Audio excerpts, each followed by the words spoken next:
Welcome to Shannons Club TV, where we take a unique look at classic road and race cars in Australia. In each episode, we reflect on the defining points of our feature car and road test an owner's well-preserved example. We'll also get a market update from the Shannons auctions team. So let's take a look at the popular 1960s models, which brought fresh styling and improved performance to Australia's market leader, the EJ and EH Holdens.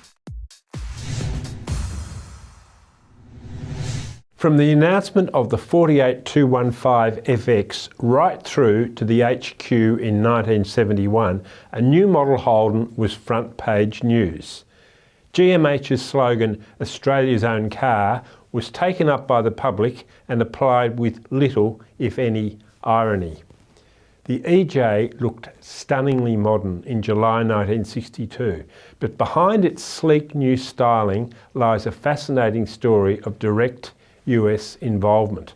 No less an authority than Chief Stylist Bill Mitchell decreed changes be made to the Aussie design proposal. So the EJ received a new nose and tail very late in the day, and its famous EH successor was wholly styled in the States. As well as looking more modern, the EJ also handled better than any of its predecessors. Braking was also much improved thanks to a new duo servo system. But Mark, the EJ would have needed more than sharper handling and stronger brakes to win at Phillip Island, wouldn't it? Oh, indeed, and it proved that because one EJ Holden did in fact compete in the final Armstrong 500 to be held at Phillip Island in 1962, which I'll get to a bit later on. But the EJ really was a turning point for GMH in terms of being able to offer up-to-date styling with what were effectively 1940s mechanicals. By 1962, you know, they just couldn't get away with it anymore. No, that's right. Big news was the launch of a luxury Premier version, originally to be called the Super Special, like a pizza. Automatic only and with a flash Mercedes-like white steering wheel and Howe leather upholstery. Wow. The most disappointing thing about the EJ was the carryover old grey 75 horsepower engine. It was okay with the revised 3-speed manual transmission, but struggled with the Hydromatic. Imagine not offering the significantly heavier Premier with manual transmission. Of course, the new red engines came with the EH facelift the following year. Initially, the powerful 179 was available only with automatic. But when it arrived in January 1964, the 179M was a sizzler, effectively reinstating the 1948 status of the 48215's performance relativity to its market rivals. The Premier was no longer compromised. The luxury variant went from being a one-model offering to effectively a 4-vehicle range, sedan or wagon, manual or auto. The fabulous new engines offered 100 or 115 horsepower and had a 7-bearing forged steel crankshaft. Although the EH would prove to be the better car, the EJ Prem represented a kind of coming of age. The EJ was easily the prettiest Holden to date. The Premier was almost beautiful. I'll have mine in Wimmera green, please. And Mark, that 179 really earned its racing stripes, didn't it? Yeah, it sure did. And it all started with the first of Holden's Bathurst specials.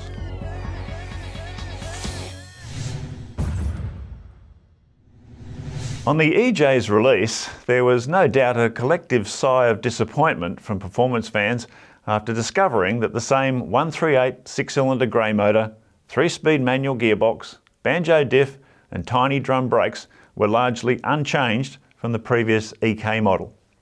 The EJ made its first and only appearance in the Armstrong 500 at Phillip Island in 1962. It was a private entry up against 5 new XL Falcons equipped with Ford's equally new 170 Pursuit 6, which was larger in capacity and more powerful than the Holden. The works-entered Falcon shared by Harry Firth and Bob Jane was the first car in the field to complete 500 miles and joined 3 other Falcons in filling the first 4 places in their class.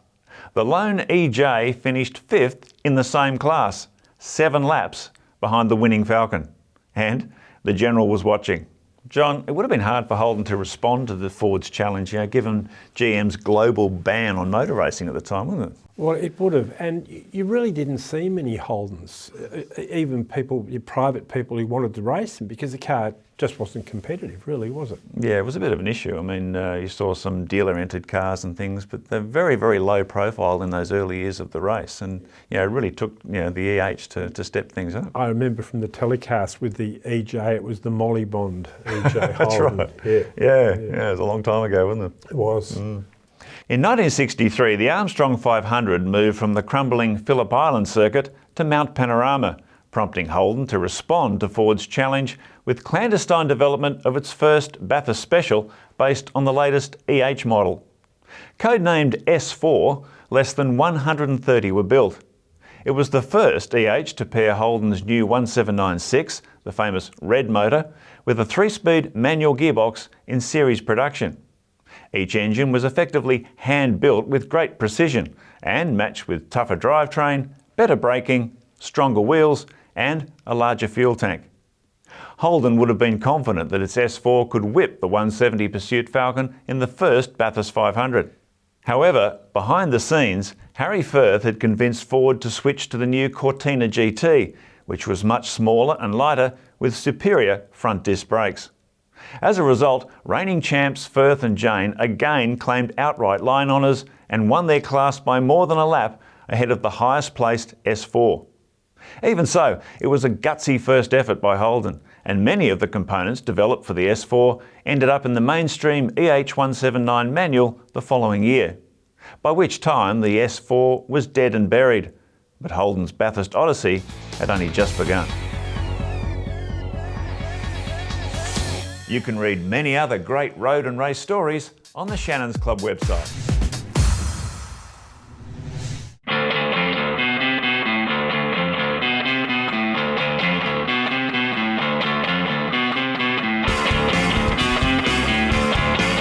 My name's Steve, I live in Eltham. This is my 1964 Holden EH panel van. It was a 50th birthday present from my wife. I had one of these, was my very first car. I always regretted selling it and she surprised me on my 50th birthday.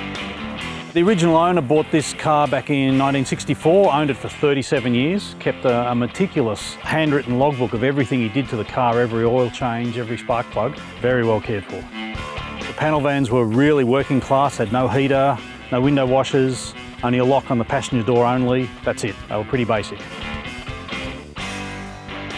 It's got a 149 cubic inch red motor, which is the smallest of the red motors that they put in the cars back then, 3-speed manual gearbox, no synchro in first. Actually got the original engine restored, otherwise it's as is. It drives really well. It drives much better than my old one used to. It's nice and straight, it sits on the road. You've got to remember it's an old car with a relatively small engine, so it's a cruising car rather than a performance car. As long as you treat it well, it sits on the road quite well. It's a little noisy, but it's great to drive. I don't get to drive it as much as I'd like and perhaps as much as it deserves. Otherwise, it's generally weekend outings and off to shows. I am a Shannons customer. They do a very good job of what they do, Shannons, provide really good cover for people like myself with cars like this. My future plans, I think this car will be in my family for a long time. I've got a number of sons who have their eyes on it, and I have no intention of selling it. I think we'll just keep it in its condition that it's in, a bit like a custodian of it, and then probably hand it on to one of my sons.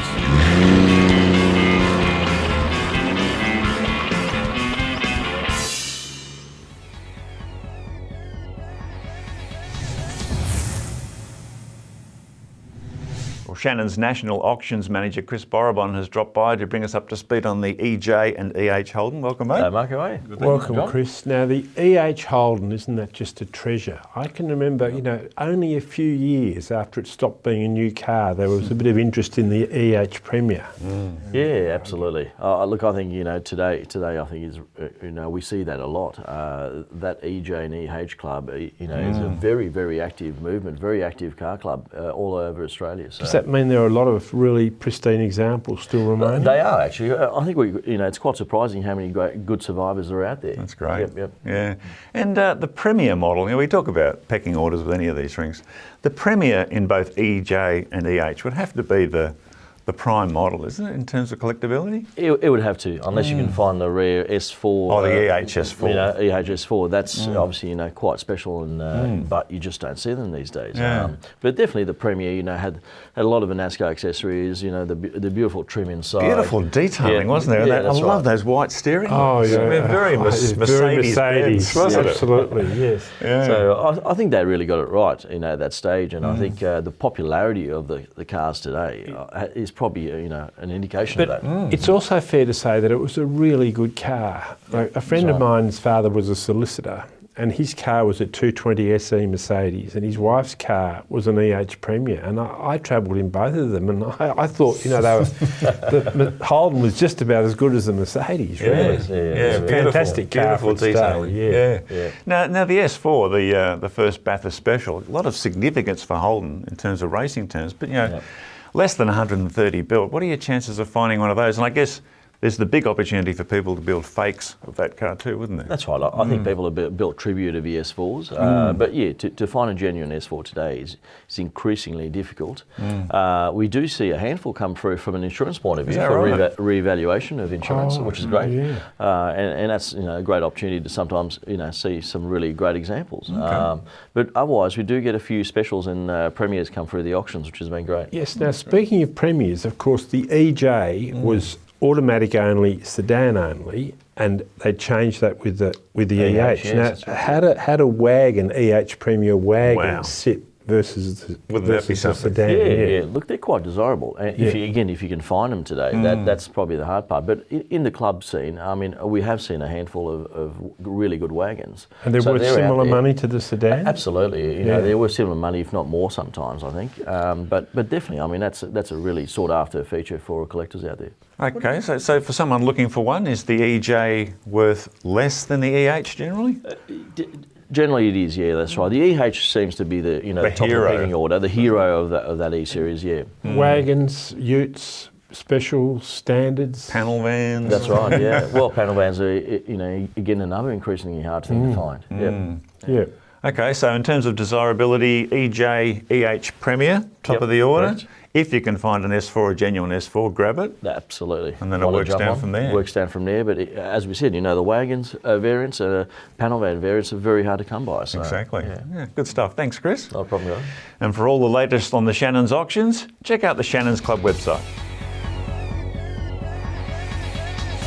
If you want a lasting memory of the EJ and EH Holden in competition, check out the huge archive at autopics.com.au. John, I made reference before to the EJ, being this lovely, fresh 1960s styling with 1940s mechanicals, but I think the EJ was a pivotal car in Holden history when they realised that it was no longer business as usual in the car. That's exactly what they realised. It wasn't just the Falcon 170 Pursuit, the Valiant, which had nearly twice the horsepower, and they must have actually known before those cars hit the market because they had already were planning their red engines. But it was the day of reckoning. It was the last time they could compete with exactly the same formula they'd used in 1948, basically. And they really got it right when they went to the EH. Absolutely. It was an enormously popular model at the time, and even in the collector world now, it's still highly sought after. It was so good that when the HD came out, for a while, Kevin Dennis with his golden Holdens was able to get the same amount of money for a near new EH as a near new HD. The HD, Yeah, so the EH was more popular. Yeah, enduring symbols, weren't they, both of them? Absolutely. Yeah. Yes. Hope you've enjoyed reflecting on the EJ and EH Holden. We hope you can join us next time for Shannons Club TV. Bye for now.